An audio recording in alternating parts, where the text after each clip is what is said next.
This week we're going to learn about two Torah portions that we're going to read together this weekend. The first one is Vayakhel, and the second is Pekudei. So, this is the end of the book of Exodus, which means after this, the book of Exodus is over, and we begin the book of Vayikra, Leviticus.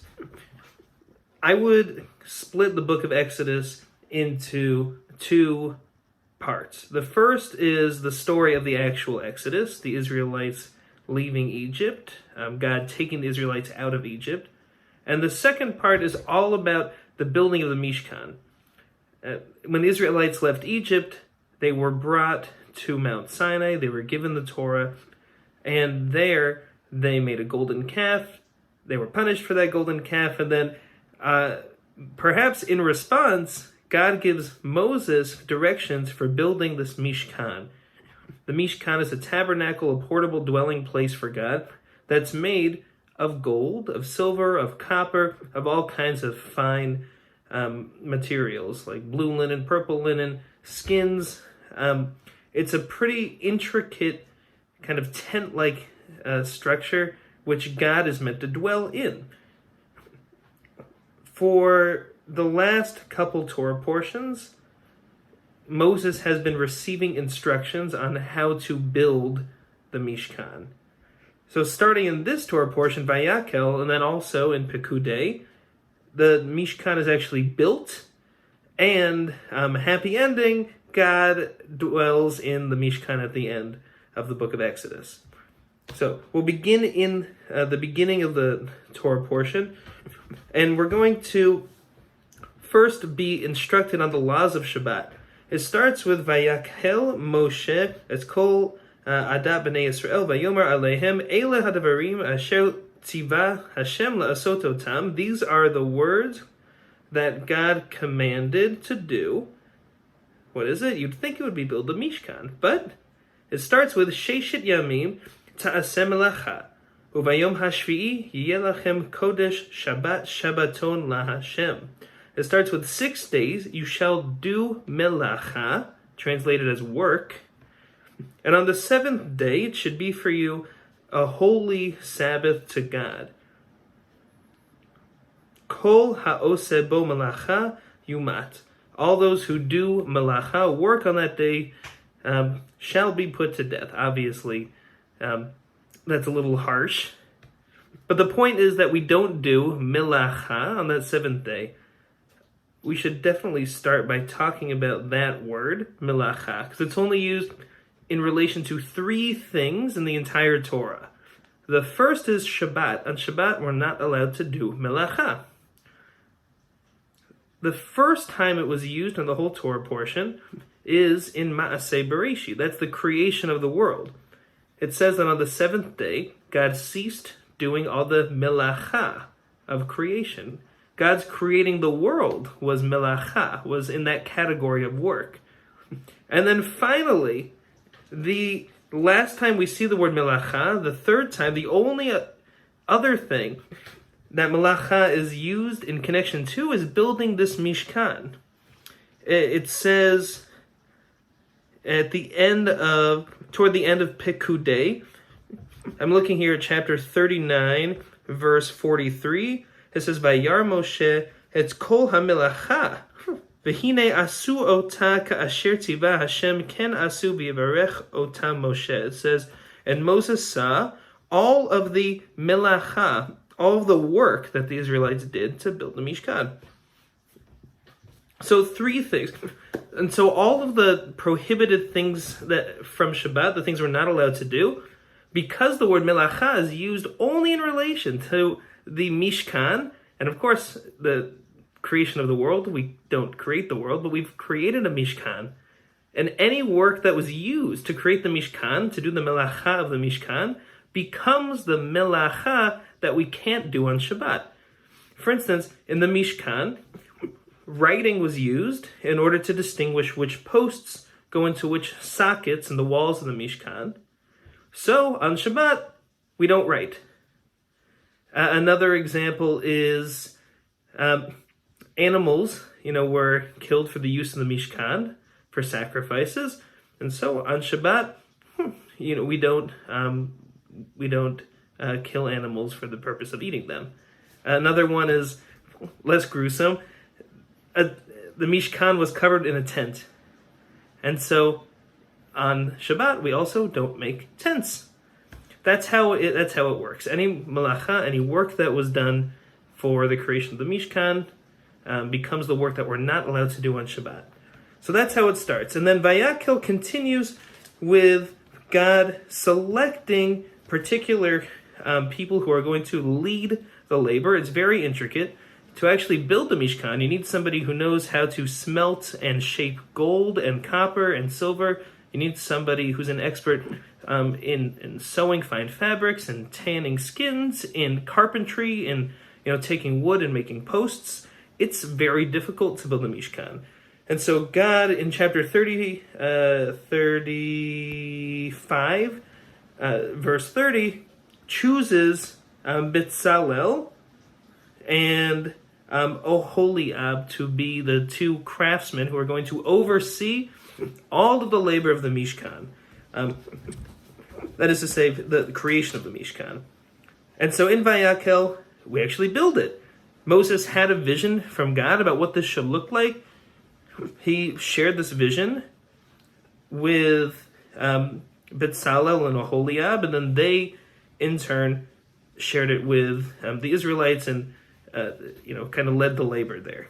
So first, they build the curtains, they build the cover for the Mishkan, the planks for the walls, they build the partitions that are going to separate the different sections of the Mishkan. They build the ark that's going to house the 10 Commandments, both the ones that Moses broke as well as the ones that Moses rewrote. They build the table for the showbread. They build the menorah, the incense altar. And then they build also, there's two altars. There's an incense altar inside and an altar on the outside for animal sacrifices. They build that one. Everything they build. The hand washing cup. They build the walls. They even sew and create clothing for the priests. In chapter 39, the details of, we've already received the details, intricate details of how to build each one of these pieces.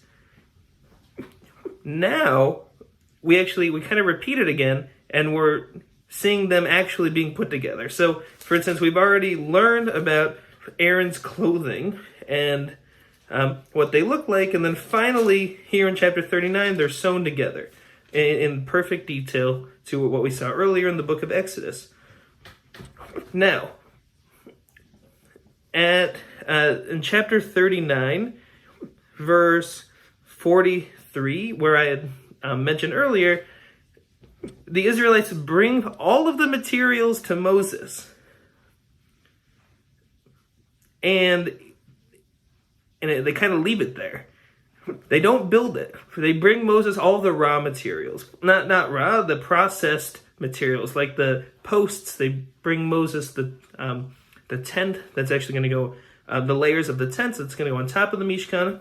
They bring Moses the menorah. They bring Moses the altars. Every piece of the Mishkan is brought to Moses.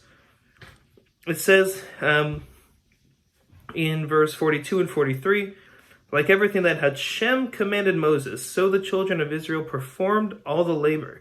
Moses saw the entire work, and behold, they had done it as God had commanded, so had they done. And Moses blessed them. They did all of the malacha correctly. They built all the parts of the Mishkan. They brought it to Moses. So now, God will actually tell Moses when to put up the Mishkan. So that's chapter 40. It says, God spoke to Moses, saying, on the day of the first new moon, on the first of the month, you shall set up the tabernacle, the tent of meeting. And so Moses does. Alone, it seems. He is the one who actually builds the Mishkan himself. That is to say, puts it together. He doesn't process all the materials, but he puts it together. He dresses Aaron and his sons, his brothers, and his nephews as Kohanim, as priests. And We'll read the last few verses of Pekudei together, the last verses of the book of Exodus. Let's say, starting at verse 33. Moses erected the courtyard all around the tabernacle and the altar, and he emplaced the curtain of the gate of the courtyard, so Moses completed the work. Notice, Vayakhel Moshe et hamelacha. Moses completed the work. And notably, this mirrors the language of God completing the creation of the world. Let's see if we can find that together. Vayakhel Moshe et hamelacha. Notice in chapter, if you would turn back to chapter 2, verse 2, at the end of God created the world, Vayakhel Elohim bayom hashvi'i melachto. God finished on the seventh day melachto, his melacha. Here we have the same word, Vayakhel and melacha, in the same sentence. Vayakhel Moshe et hamelacha, which is to say that this Mishkan, in the same way that the world is kind of like a container for God, God, we kind of feel God in moments, unexpected moments here on earth, so too the Mishkan also houses God in a similar way. That the Mishkan itself is almost like a small world here for God's presence to dwell in. So we have Vayakhel Moshe et hamelacha, and Moses completed the melacha. And here's how the book ends, book of Exodus. The cloud covered the tent of meeting, and the glory of Hashem filled the tabernacle. Moses could not enter the tent of meeting, for the cloud rested upon him. And the glory of God filled the tabernacle. When the cloud was raised up from the tabernacle, the children of Israel would embark on their journeys. If the cloud did not rise up, they would not embark until the day it rose up. For the cloud of Hashem would be on the tabernacle by day, and fire would be on it by night, before the eyes of all the house of Israel throughout their journeys. So this Mishkan is actually going to be critical as far as their journeying in the desert, not just in order to dwell with God, but they're actually going to follow God, and God is going to lead the way throughout their journeys in the desert. So with that, that is the end of the book of Exodus, Parashat Vayakhel Pekudei, and Shavua Tov, and Shabbat Shalom for next week.